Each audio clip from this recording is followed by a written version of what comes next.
पाण कराया आहिनि अलाए त हाणे कहिड़ी भई शिकायत कयो पाण खे करे छॾियईं पूरो ॿियनि जी बि पाण पटी न साईं सिराई अनवर पाण जहिड़ो सिराई अनवर कर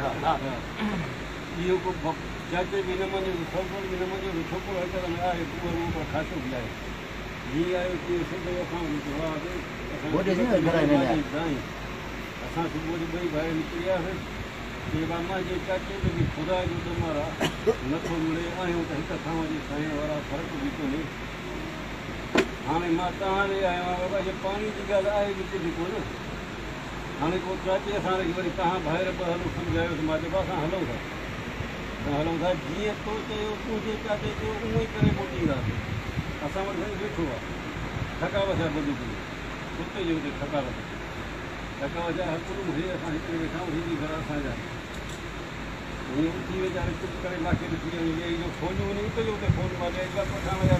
मां थी आहियूं टे माण्हू होॾो बि थकी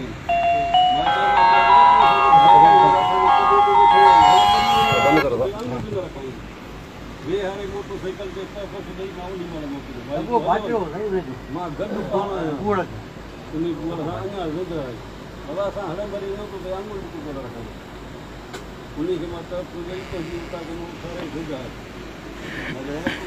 चङाई जे लाइ आयो आहियां असां खां बि हुननि खां बि भली पूरो ॾींहुं इज़त कंदा असांजी वॾनि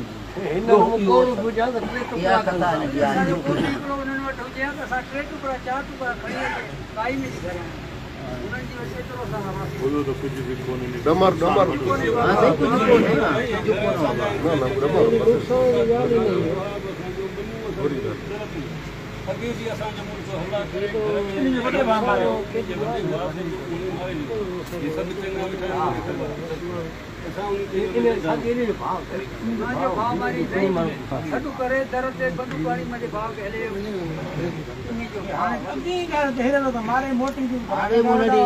मां घर में पियो पवां मां वेठो